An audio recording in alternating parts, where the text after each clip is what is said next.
Ryan Reynolds here from Mint Mobile with a message for everyone paying big wireless way too much. Please, for the love of everything good in this world, stop.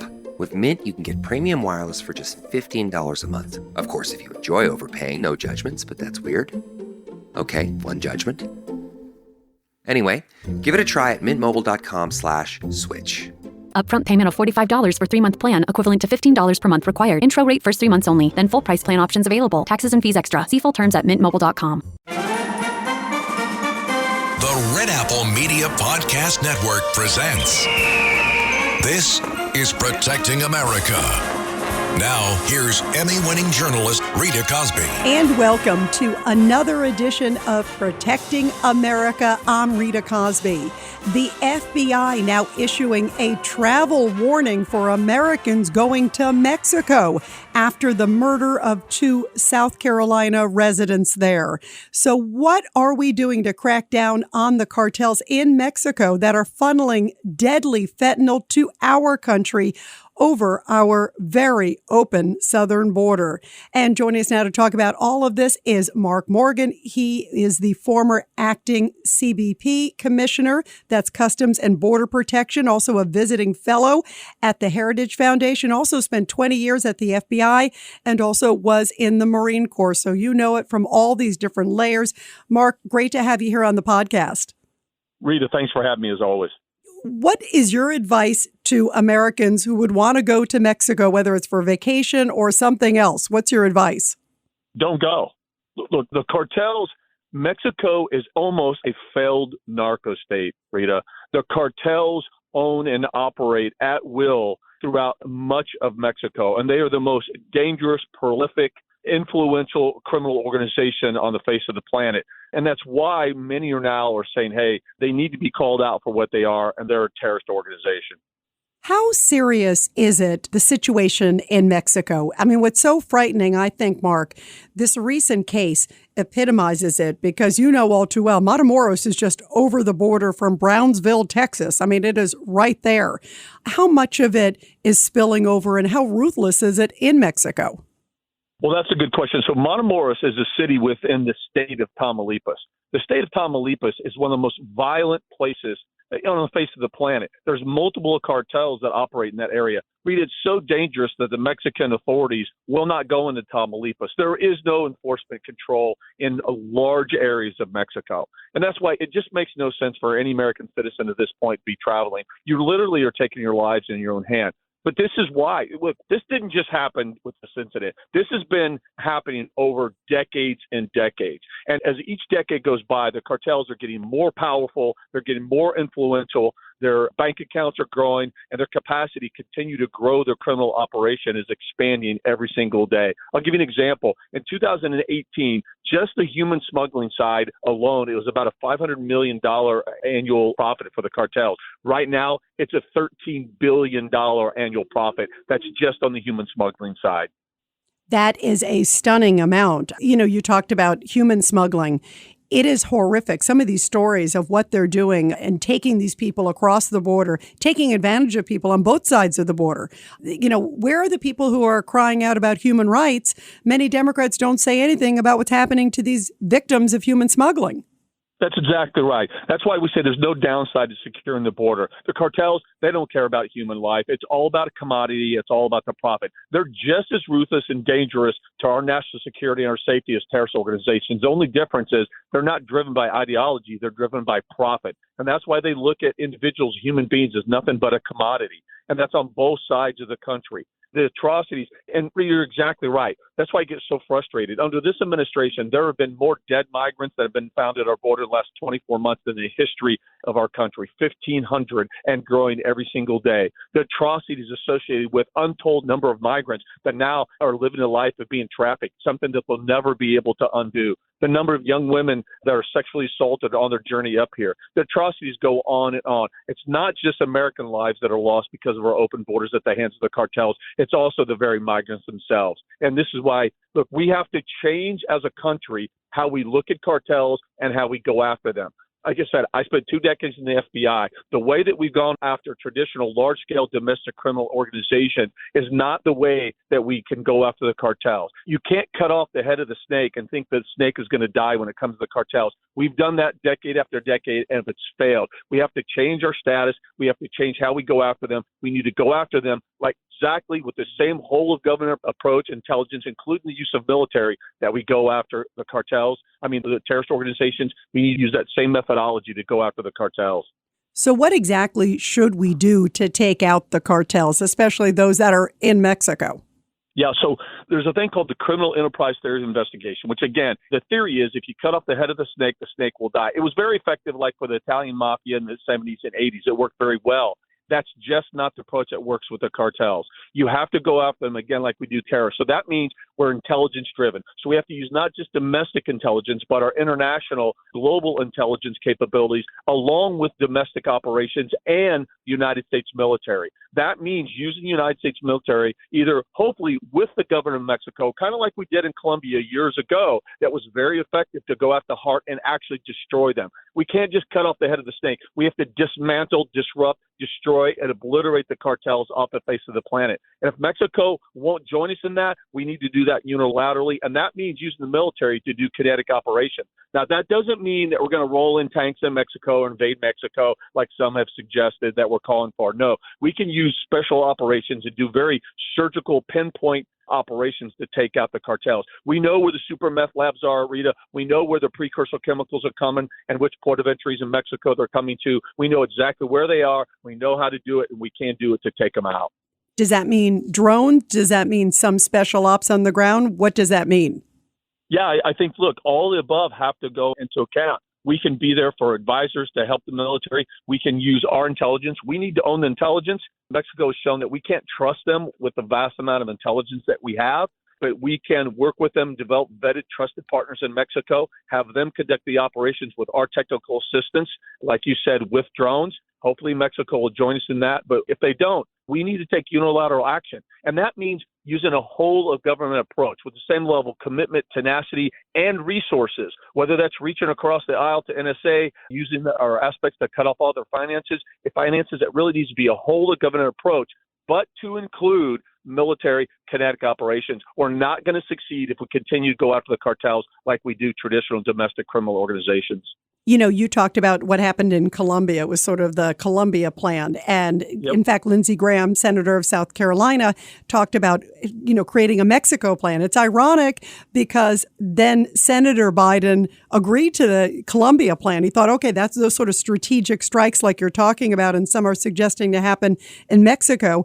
Back then he was okay with it, but right now he is silent on it. How do you reconcile that? You don't. And I think that's what's so frustrating for most Americans. Where is the two-pronged approach from this president, both outrage and action? I mean, he's been missing in action again and again and again. Remember, though, when the Border Patrol horse patrol agents were falsely accused of whipping people, president had no problem showing his outrage in action then. Remember, they will pay. Knowing it was fake, it was false, it was a lie. And now we have 2 Americans are killed, 1 wounded. Where's the outrage? Where's the action? The truth is, look, every single day, the cartels are widening their operational control of the border. It's not just drugs coming across killing Americans. 9,000 Americans are dying every single 30 days because of the cartels and the drugs they're pushing across. But because they have operational control, Rita, they're also pushing across criminals. They're pushing across murderers, rapists, pedophiles, gang members. They don't stay on the southwest border. They make their way to every town, city, and state, and they're claiming their next American victim almost on a daily basis. Not to mention the national security threat, those illegal aliens on the FBI's terror screening database. The cartels literally could have already pushed the next sleeper cell that's already in the United States planning the next terrorist attack. We would have no idea. Right now, the cartels pose one of the most significant threats to our country's safety and national security. We cannot keep going down the same road. We are literally living the definition of Webster's definition of insanity right now, doing the same thing, expecting a different result. We've got to change our plan. We got to go after the cartels, again, with the same strength that we do terrorist organizations. What kind of intelligence do we have on their labs, too, these fentanyl labs? And also, what role does China play in all this? Yeah, so those are 2 great questions. This is what I can tell you, right, without going too far into areas that we shouldn't. We know where a significant amount of the labs are. We know where the chemicals are coming into Mexico from China. And we also have the capacity to expand that intelligence to really know and get pinpoint information where these super meth labs are, where the drugs are coming in, where the cartels are operating. And there's no doubt in my mind that the military has the capability. We still are the most powerful military in the world. We have the special operation capability to do surgical pinpoint operations to destroy those labs and really cripple the cartels. But again, we can't keep approaching the cartels like we do domestic operations. If we cut off the head of the snake, look, we took down Chapo, and they just grow another head. The snake does not die, just like terrorist organizations. We have to change our approach. And until this administration and really the government wakes up, the cartels are going to continue to expand their control, and they're going to continue to push their vast, complex set of threats, jeopardizing our safety and security in this nation. ChatGPT Plus is free for college students through May. Here's the thing. You've got a lot to do between now and then. Studying for finals, writing papers, trying to keep your life on track. And ChatGPT can help with all of it. It can quiz you for your econ exam, make a study guide from your French notes, plan out your meals and study breaks. It can get really specific on how you like to learn. It can even help you come up with ways to stop procrastinating. So from now until summer break, take advantage of all the ways ChatGPT can make your life easier. Restrictions apply. You know, categorizing it as a foreign terrorist organization, one of the things that it would do, and you know this better than anybody, Mark Morgan, is it would essentially also allow us to go after conspirators, i.e. China, playing the role, as you just talked about, in the pipeline of drugs.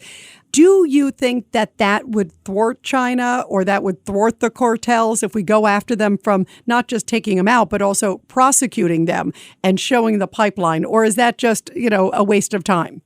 I think it's a waste of time. I think prosecution has showed, domestic prosecution does nothing. They're not intimidated by our domestic prosecution capability. It does not deter them one bit. And we've seen that decade after decade after decade. Look, we just prosecuted the equivalent of our attorney general from Mexico from accepting bribes from the cartel. It hasn't changed a thing, not one thing. They're not intimidated by our domestic prosecution capability. We've got to obliterate them. We've got to cripple them. We've got to take them off the face of the planet and disable them from doing and operating the way that they are right now.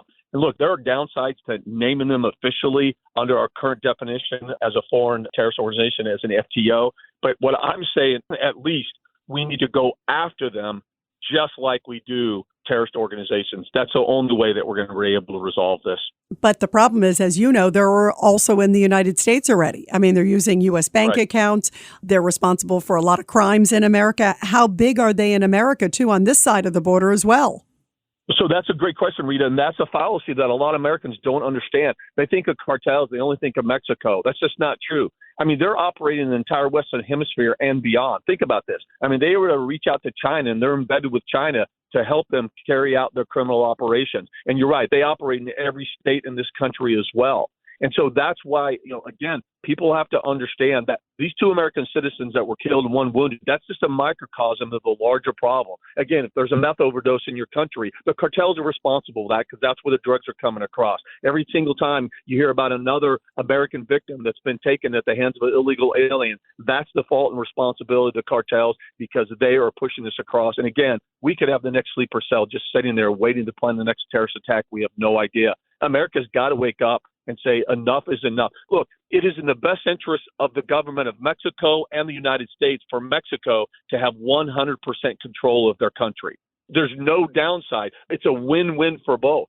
But at the end of the day, what I'm hoping for, if we actually had an administration that was strong about this and told Mexico, this is happening. We're going after the cartels. We're going to wipe them off the face of the planet. You're either with us or not. And I feel strongly that if we came with that strong approach, Mexico, they would capitulate and they'd be like, okay, we're going to join you and we'll help you as long as you're with us side by side, America, to help us do this. Well, but that requires also a U.S. government that has the will to do it. And we see, the open border. You talked about also going after Mexico. And I agree. I think if we had much more tougher verbiage and action, they would do something. But on the flip side, what I'm seeing is it seems like a very weak Mexican president on this issue, and we're not seeing certainly a strong president on the American side. And in fact, when the two of them were together there in Mexico, as you know, there was this moment that I always think about, Mark Morgan, where basically it encapsulated, we saw the president of Mexico look at President Biden and say, you know, I'm so thankful you're the first president in a generation that hasn't built more border wall, that hasn't built more, you know, fortification to keep people out. In fact, he was thanking him for basically a huge open border. Biden basically said, thank you. He agreed. But to me, that encapsulates it. If you don't have a tough American president on him, this one, I think, in Mexico won't act. Don't you agree? Oh, Rita, I completely agree. I couldn't have said better myself. In fact, AMLO was actually lecturing the president in our country, you know, on who we should vote for in our election. It was laughable. I mean, AMLO oversees one of the most corrupt governments on the face of the planet. He oversees a government who has their agreement is to just status quo, right? To allow this permissive environment for the cartels to operate. I mean, their strategy is to coexist with the cartels rather than go after and disrupt them. And now, right now, you're absolutely right. Mexico government, they have neither the will or the capacity right now to go after the cartels. That's why it's going to absolutely require American intervention. And I also agree with you on the second point. I don't believe that this administration has the will or courage to actually do what they need to do to force Mexico's hand. I think it's going to take a change in administration who finally says enough is enough, and that America's safety and security cannot stand this any longer. And again, it's what's right for both Mexico and the United States if we obliterate the cartels off the face of the planet. Absolutely. Again, you know, bringing in the fentanyl, as we know, responsible for about 100,000 deaths, American deaths a year. I mean, it is just shocking. I want to ask you also, Mark Morgan, about this new development. Of course, this horrible story that happened with the 4 people from South Carolina. They go down, as you brought up, to Matamoros, right over the border. She was going over for a tummy tuck, a medical procedure. And then it sounds like a mistaken identity that they thought they were like a Haitian gang and the other cartel went after them. Now that's happened just recently. This is wild that the Mexican Gulf cartel turns over, quote, 5 members, basically tied them up, basically put them on a truck with a note saying, these ones are responsible. This is not how we act, if you will. You know, we don't go after innocents, which is a ridiculous claim because they're killing Americans with the fentanyl as if they're the good guys. What did you make, though, of that wild development that happened and obviously the horrible ordeal that those South Carolinians went through? Yeah, so look, Rita, this is exactly what I've been saying. The tactic you just explained, that's propaganda. That's exactly the same type of tactic that terrorist organizations use, right? To actually get the trust of the population. And we call this, I mean, this is a kabuki dance. This is ridiculous. This is a farce. We've seen this before. This is what happens every single time. When an American is killed, they put up a couple of individuals from that organization as sacrificial lambs and then say, see, we didn't mean to. We're really the good guys here. And all is good. You've got responsible. Nothing to see here. And then we go on. And then we repeat the same thing again and again and again and again. This is the first time American citizens have been killed by cartel. It's not going to be the last time. It should be the last time, but it's not. And as you said, look, it's unfortunate that it took 2 American citizens to die and 1 to be wounded for us to actually be talking about this more that we have. Rita, you and I have been talking about it for the past 2 years. Americans are dying every single day. Again, our nation's safety and national security being jeopardized and negatively impacted every single day because of the cartels. Because of this, there's awareness that happens, and we change our status in this country about what and how we see the cartels and what we're going to do about it. Then that means that these individuals didn't die in vain. But if we allow this to happen and we don't change what we're doing, and if we don't pursue them, including military action, then these Americans, along with every single other American, is dying in vain, all in the name of politics, rather than doing what's in the best interest of protecting our nation's sovereignty, safety, and national security. Absolutely. This just sort of epitomizes, I think, you know, the horrors that so many people never imagined just going over there. So many Americans go over for medical procedures or to buy pharmaceuticals. You know, they go to buy cheaper prescription drugs just because it's cheaper. And the randomness and the horror of it, and we saw it on the videotape.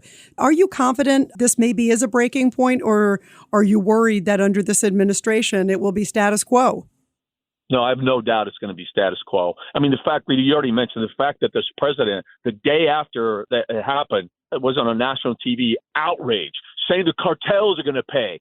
He's quick to say, that his own employees, his own law enforcement workforce are going to pay about a fake allegation, but yet he's not going to get on national TV saying, I promise American people that the cartels are going to pay, that we're going to go after them with everything we have, that enough is enough. I'm tired of Americans dying at the hands of the cartels. I'm tired of Mexico creating a permissive environment for them to operate and just their strategy to coexist. That's got to end. We're going to go after them, and we're going to destroy and wipe the cartels off the face of the planet. That's what we should have heard from the president, but we haven't, and we're not going to, so I have no hope. I think it's going to take a change in administration and a new president that actually takes this serious and actually puts American interests first and knows what we need to do and do it. Yeah, how heartbreaking it is, for those people, obviously, and their families, and how sad. They're going to die in vain if we don't change our strategy and actually go after the cartels. And that's the sad part. Yeah, and we need to do it for them and their honor to make sure that there's changes, and every other American too out there, because this is such a huge, huge problem. And again, it is right there across the border. And as you point out, infiltrating our country in a big, big way. Mark Morgan, we are so grateful that you're here. Everybody be sure to subscribe and share to this very powerful podcast. And Mark Morgan, thanks for everything that you do, your just incredible life of service, and for all you do to keep us safe. Thank you, Mark. You too, Rita. Thank you. And everybody, I'll be back soon with another great edition of Protecting America. And of course, you can catch me every weeknight, 10 p.m. to midnight on the legendary WABC Radio. This is Rita Cosby, and thanks for all you do to protect America.